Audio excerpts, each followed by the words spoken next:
Okay, so So that's another thing that you want to be careful of is when you get involved in one of these ventures, an affiliated business where that's regulated by RESPA and you have to follow all these regulations. You have to make sure that you're very careful about following all the rules so that if the CFPB ever does look into it, they're not going to find any violations. The problem is, a lot of these ventures are not just one title company and one agent or maybe even one broker, but it's going to be one title company, and they're going to want to bring in multiple agents, 10, 20, 50, so that they can get that, give that many members an incentive to refer business to them.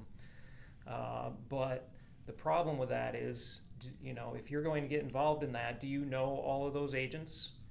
And are you confident that they're all going to always follow the rules? Because if they don't, any one of them, then that could bring the CFPB in to investigate and bring the whole thing down. that's correct. Yeah. So in wrapping it up, I guess, is there anything else that you think that we haven't covered or? Well, just one other note. We did, in the course of our investigation, we hired the one attorney. We also got information from other expert attorneys. One in particular, That's right. One in particular spent 15 years as an enforcement attorney for the CFPB. Is now in private practice and working with private companies. I believe what he does is transactional. Like he tries to structure things so that they're compliant with all the regulations.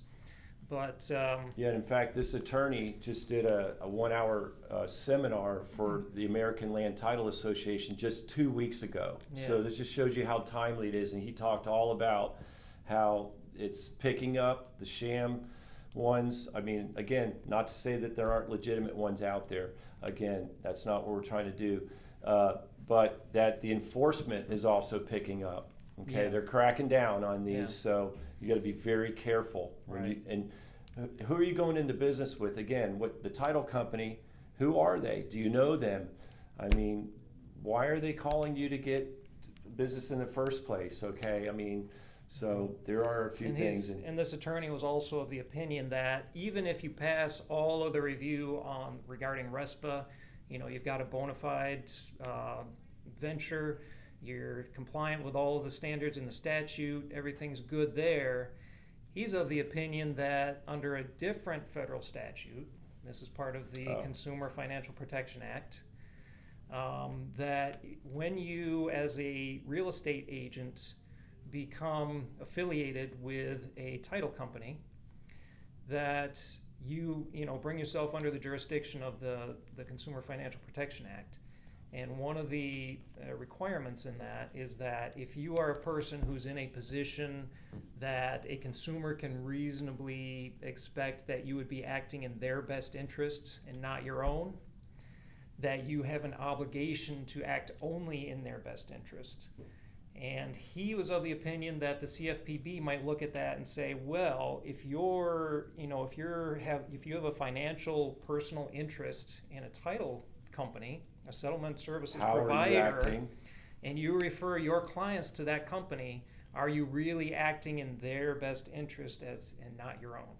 So that's interesting because that was usually an ethical question, right? But now it could be a part of the law that you're supposed to be acting on that client's behalf, okay, not on your behalf. And that's a good point. And I guess that kind of brings us to the last part of it, kind of our personal opinion. Again, we're not against these joint ventures, and there's a purpose for them, but a lot of people are taking advantage of them. Just be careful, and if you ever need any help. But my point would be that think about this: you've built this relationship with this buyer or seller, and you spend months. We know how hard realtors work. My wife is a realtor, okay, and we've built our business around how do we help realtors. We feel like the best way we can help realtors is by providing an exceptional closing experience for their buyers and sellers, and that way that experience is associated with that realtor that we're on their team. You know, that's why they say get 2 or 3 real title companies that you trust, 2 or 3 mortgage brokers, 2 or 3 inspectors, 2 or 3 insurance companies. Yeah, you have your go-to, but that's your team. You're looked at as the expert, and what we do, it's a little something that we do different, and that is we give the credit to that exceptional professional realtor that works their butt off and spends a lot of money on marketing, and we take that referral, and it's very important to us, and so we're going to try to turn that into another $30,000 commission. So sometimes if you're looking at this $1,000 or $2,000 return on this one client, well, what if that client just kind of wakes up to the fact, well, geez, you know, you're making money on this there, maybe they don't use you again, so you may lose out on another deal. But on the flip side, like I said, if we could help you turn your current transaction into another deal, so think about that. You could parlay it the other way. Another example: how many surveys do we order on behalf of buyers every month? Probably dozens of surveys every month.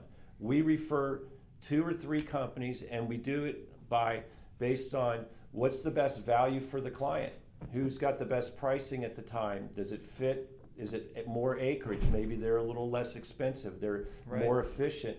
We're going to refer the company that's best for the client. We don't want to make any money off the survey.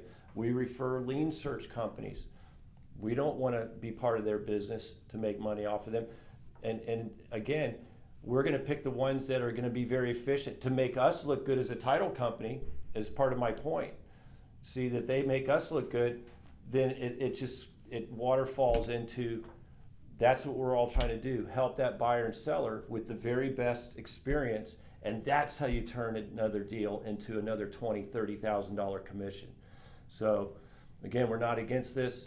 We want to be objective and tell you, but we are going to give you our opinion, because that's what we do. We care about our realtors. They've gotten us here. 17 years we've been able to build a fantastic title company with great people, and we want to thank our clients out there, by the way, for trusting us with their business. And so if there's anything else that you want to add there, David? Yeah, I would say, you know, if you're approached to do one of these, or you're considering doing it, this or any other, you know, financial investment opportunity, before you dive into it, get advice from a professional. Talk to an attorney who's an expert in this kind of arrangement. Talk to a financial advisor, whether it's a CPA or an investment advisor that you work with, to see if it really makes sense. And they might tell you, hey, just put that $5,000 into a short-term bond, because it's yielding it's yielding more than the long-term bonds, and you could get a 5% return in what, 8 weeks or something. 5% annualized return on 4 to 6 weeks. 4 to 6 weeks Treasury bills, yeah. But, so and with no liability of it anyway. Right. We're getting in no there. risk, yeah.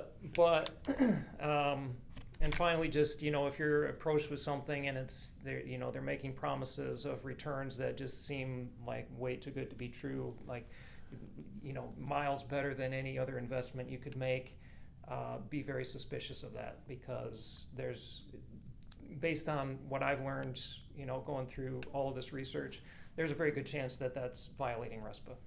Correct. So again, thank you for your time today, and we just hope this helped you if you're considering doing this type of joint venture.